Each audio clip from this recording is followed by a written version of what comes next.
드넓은 중국 대륙에서 수많은 왕조가 명멸했지만 그 중에서도 찬란한 빛을 발했던 제국이 있었으니 바로 한나라였죠. 무려 400여 년 가까이 이어지며 동아시아 문명의 기틀을 다졌던 위대한 제국. 하지만 역사는 때때로 이해하기 어려운 기이한 운명을 선사하기도 합니다. 찬란했던 한나라 역시 짧지만 강렬했던 암흑기를 맞이했으니 불과 20여 년 만에 역사의 뒤안길로 사라졌다가 다시 부활하는 믿기 힘든 경험을 하게 됩니다. 마치 깊은 잠에 빠졌던 거인이 다시 눈을 뜨는 것처럼 말이죠. 그 짧은 암흑기를 불러온 장본인이 있었습니다. 바로 한나라 황실의 외척이자 한때는 충신으로 또 개혁가로 칭송받았던 한 남자, 왕망입니다. 그는 결국 황실을 배신하고 스스로 황제의 자리에 올라 한나라를 멸망시켰죠. 도대체 그는 왜 그런 극단적인 선택을 했을까요? 그가 꿈꾸었던 세상은 어떤 모습이었을까요? 그리고 한나라의 몰락 앞에서 또다시 부활하는 한나라의 운명 앞에서 누가 진정한 역사의 승자였다고 말할 수 있을까요? 오늘 우리는 이 두 남자, 왕망과 한나라의 갈등과 배신, 그리고 역사의 아이러니를 파헤치는 긴 여정을 떠나볼 겁니다. 수천 년 역사의 뒤안길을 거슬러 서한 말기로 가보면 한나라의 수도 장하는 겉으로는 화려했지만 그 속은 병들어 골마 터지기 직전이었죠. 황궁은 웅장하고 아름다운 자태를 뽐냈지만 그 안에서는 황실의 외척 세력과 환관들이 피비린내 나는 권력 다툼을 벌이며 국정을 농단하고 있었습니다. 어린 황제들은 옥좌에 앉아 있었지만 사실상 그들은 꼭두각시에 불과했고요.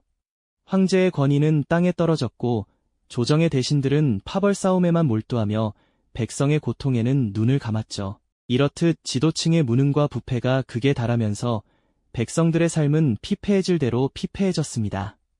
가뭄과 기근은 연이어 찾아왔고 굶주림에 허덕이는 백성들은 거친 땅을 일구며 하루하루를 겨우 버텨내야 했죠. 그들의 얼굴에는 희망 대신 절망의 그림자가 드리워져 있었고요. 곳곳에서는 민심이 이반되어 불만의 목소리가 터져나왔습니다. 과연 이 나라에 구세주가 나타날 수는 없을까 하는 간절한 염원이 메아리치던 시기였습니다. 바로 이때 혼란의 시대 속에서 한 줄기 빛처럼 등장한 인물이 있었으니 그가 바로 왕망입니다. 그는 황실의 외척이었지만 당시 다른 외척들이 사치와 향락에 빠져 부패한 모습을 보이던 것과는 달리 지극히 검소하고 청렴한 태도를 보였습니다. 낡은 옷을 입고 소박한 식사를 하며 백성들의 고통을 외면하지 않는 모습은 많은 이들에게 깊은 인상을 주었죠. 그는 유교의 가르침을 신봉하며 도덕과 예의를 중시했고 이러한 유교적 이상을 실현하려는 개혁적인 이미지를 내세웠습니다. 왕망은 단지 말만 앞세우지 않았습니다. 굶주린 백성들에게 개인 재산을 털어 곡식을 나누어 주거나 어려운 이들을 돕는 일에 앞장섰습니다. 또한 당대의 유학자들과 밤늦도록 토론하며 학문에 대한 깊이 있는 이해를 보여주었고 이는 그에게 지식인들의 존경까지 불러왔죠. 부패한 권력자들과는 확연히 다른 그의 모습은 절망에 빠진 민중들에게 새로운 희망의 상징처럼 비쳤습니다. 사람들은 그의 청렴함과 유교적 이상에 열광하며 혼란한 시대를 바로잡을 진정한 지도자가 나타났다고 믿기 시작했습니다. 이렇게 왕망은 민중의 뜨거운 지지를 등에 업고 서서히 권력을 키워나갔습니다. 과연 그는 이 기대를 저버리지 않고 이상적인 세상을 만들어낼 수 있을까요? 아니면 또 다른 혼란의 씨앗을 뿌리게 될까요? 이제 그의 권력을 향한 치밀한 설계가 시작될 겁니다. 민중의 열렬한 지지를 발판 삼아 왕망은 이제 권력의 가장 높은 곳을 향한 치밀한 계획을 실행에 옮기기 시작합니다. 그는 외척이라는 자신의 위치를 영리하게 활용했죠. 한나라 황실은 대를 이을 어린 황제들이 연이어 즉위하며 혼란스러운 상황에 놓여 있었는데요. 왕망은 바로 이 틈을 놓치지 않았습니다. 그는 어린 황제들을 대신해 국정을 운영하는 섭정의 자리에 오르며 모든 실권을 장악하기 시작합니다. 옥좌에 앉은 어린 황제는 그저 허수아비에 불과했고 그 뒤에서 모든 것을 조종하는 왕망의 그림자가 점점 더 짙게 드리워졌다고 할 수 있겠죠. 그의 권력 장악은 단순한 섭정에서 그치지 않았습니다. 왕망은 자신에게 반대하는 세력을 가차없이 제거하며 자신의 입지를 더욱 공고히 했습니다. 그에게 조금이라도 위협이 되거나 걸림돌이 된다고 판단되는 대신들은 가혹한 숙청의 칼날을 피할 수 없었죠. 그들은 모함에 빠지거나 불명예스러운 이유로 유배되거나 심지어 목숨을 잃기도 했습니다. 궁궐 안에는 왕망의 눈치를 살피는 대신들의 불안한 시선과 침묵만이 가득했습니다. 이런 분위기 속에서 누가 감히 왕망에게 대항할 수 있었을까요?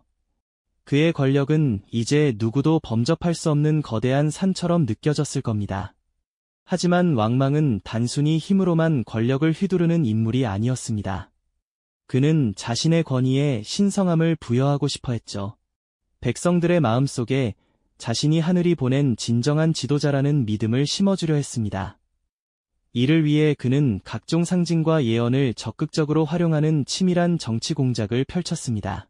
하늘에서 내려온 듯한 신비로운 징조들이 곳곳에서 발견되었다는 소문이 퍼지기 시작했고, 왕망이 황제가 되어야 한다는 내용의 예언서가 민간에 돌기 시작했죠. 심지어 어떤 이들은 우물에서 왕망이 황제가 될 것이라는 글자가 새겨진 돌이 발견되었다고 주장하기도 했습니다. 이러한 예언과 징조들은 당시 혼란스러운 시대에 불안해하던 백성들에게 큰 영향을 미쳤습니다. 사람들은 이 모든 것이 하늘의 뜻이라고 믿기 시작했고, 왕망을 점차 경외의 눈으로 바라보게 되었죠. 그의 청렴함과 유교적 이상에 대한 기대는 이제 하늘이 정한 지도자라는 신성한 권위로까지 확대된 겁니다. 왕망은 이렇게 교묘하고도 치밀한 방식으로 자신의 권력을 포장하고 백성들의 마음을 사로잡았습니다. 섭정의 자리에서 그는 단순한 권력자가 아닌 새로운 시대를 열어줄 신성한 존재로 자신을 각인시켰습니다.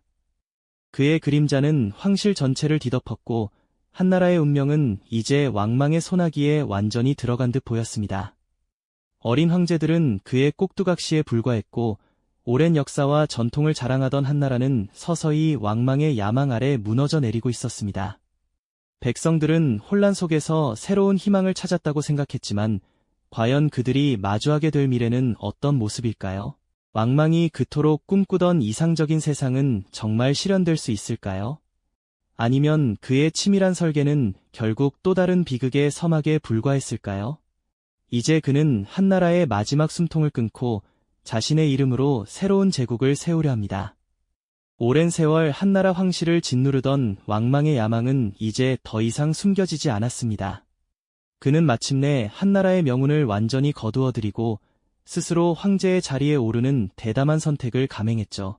서기 9년, 천하의 이목이 집중된 가운데 왕망은 새로운 시대의 개막을 선언합니다.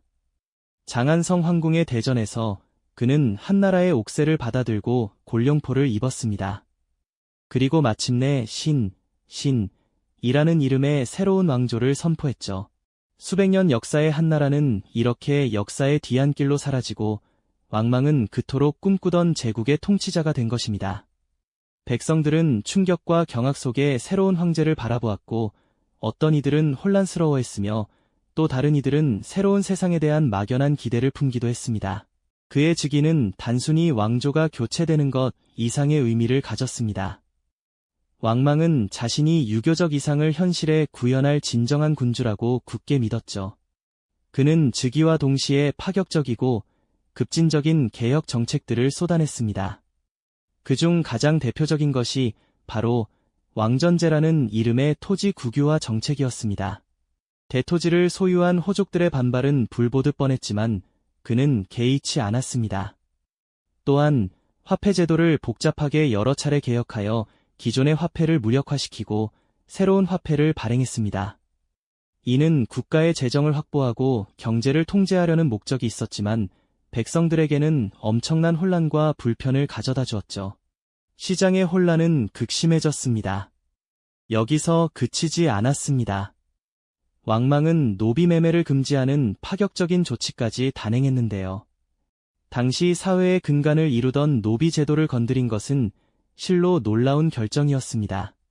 그는 노비를 인간으로 대우하고 그들의 인권을 보장하려는 유교적 이상을 실천하려 했던 것이죠. 이는 당시로서는 상상하기 어려운 혁신적인 발상이었습니다. 이외에도 소금, 술, 철 같은 주요 물품을 국가가 전매하고 오수정 같은 화폐를 재발행하는 등 수많은 개혁안을 연이어 발표했습니다. 그의 개혁은 단순히 부패를 척결하는 것을 넘어 고대 주나라의 이상적인 제도를 현대에 되살리려는 원대한 포부를 담고 있었습니다. 왕망은 자신의 신나라가 모든 백성이 평등하고 풍요롭게 살아가는 이상적인 유교 국가가 되기를 염원했습니다. 그의 눈에는 한나라의 몰락이 이러한 이상을 실현할 절호의 기회로 보였을 겁니다.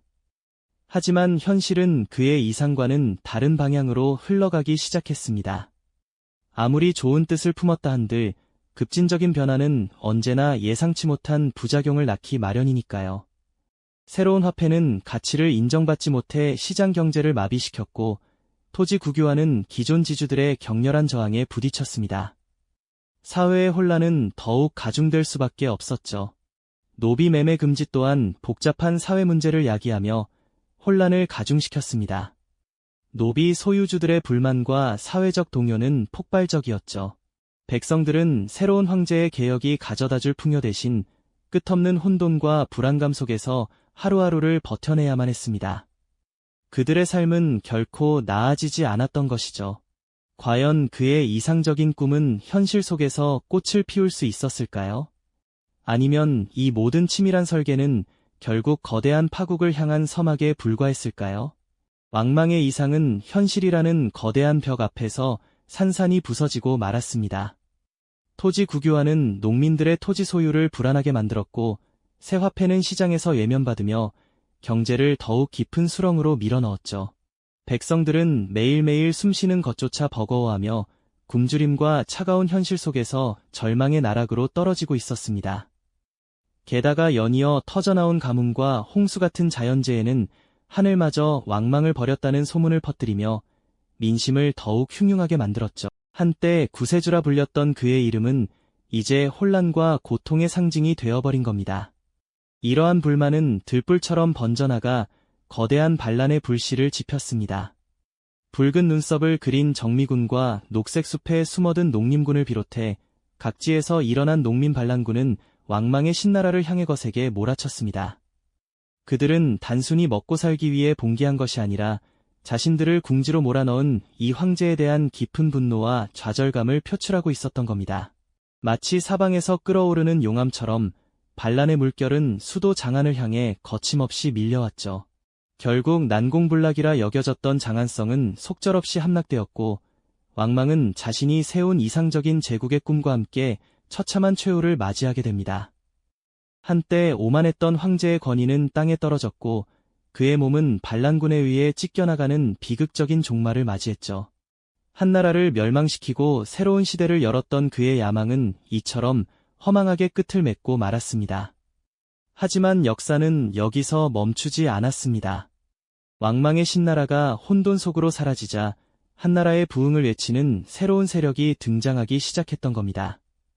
그들은 한나라 황실의 후예들을 중심으로 뭉쳐 다시금 찬란했던 한나라의 영광을 되찾고자 했습니다. 권력을 찬탈하며 역사의 승자가 되었던 왕망은 결국 비참한 패배자로 기록되었고 그가 멸망시켰던 한나라의 명맥은 다시 이어지는 아이러니한 상황이 펼쳐진 거죠. 과연 누가 진정한 승자였다고 말할 수 있을까요? 단순히 권력을 쟁취하는 것을 넘어 어떤 가치와 이상이 진정한 역사의 심판을 받는지에 대한 근원적인 질문을 던지게 됩니다. 찬탈자의 비극적인 종말과 잠시 사라졌던 대의명분이 다시 승리하는 이 극적인 반전은 우리에게 깊은 충격과 함께 묘한 허무함을 안겨줍니다. 오늘 우리는 한나라의 멸망을 이끌었던 왕망이라는 한 남자의 욕망과 이상, 그리고 그가 남긴 역사의 그림자를 따라가 보았습니다.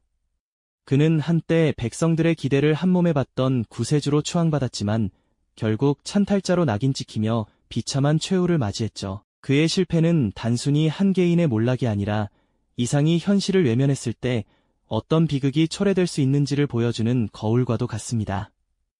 현실을 외면한 채 오직 자신의 이상만을 좇았던 그의 행보는 결국 수많은 백성에게 고통을 안기고 말았으니까요. 이 이야기는 우리에게 진정한 권력의 의미와 역사의 흐름 속에서 어떤 가치가 지속될 수 있는지에 대한 깊은 성찰을 남깁니다. 한나라의 멸망과 그에 이은 부활은 마치 역사가 끊임없이 반복되는 이유를 묻는 듯합니다. 인간의 욕망과 이상, 그리고 현실이라는 거대한 파도 속에서 어떤 선택이 역사를 움직였는지, 다음 이야기에서는 또 다른 시대의 흥망성쇠 속에서 그 질문의 답을 함께 찾아보겠습니다. 이 영상이 도움이 되셨다면 좋아요와 구독 부탁드립니다. 여러분의 응원이 제게 큰 힘이 됩니다. 다음 영상에서도 더 유용한 정보를 공유하겠습니다. 감사합니다.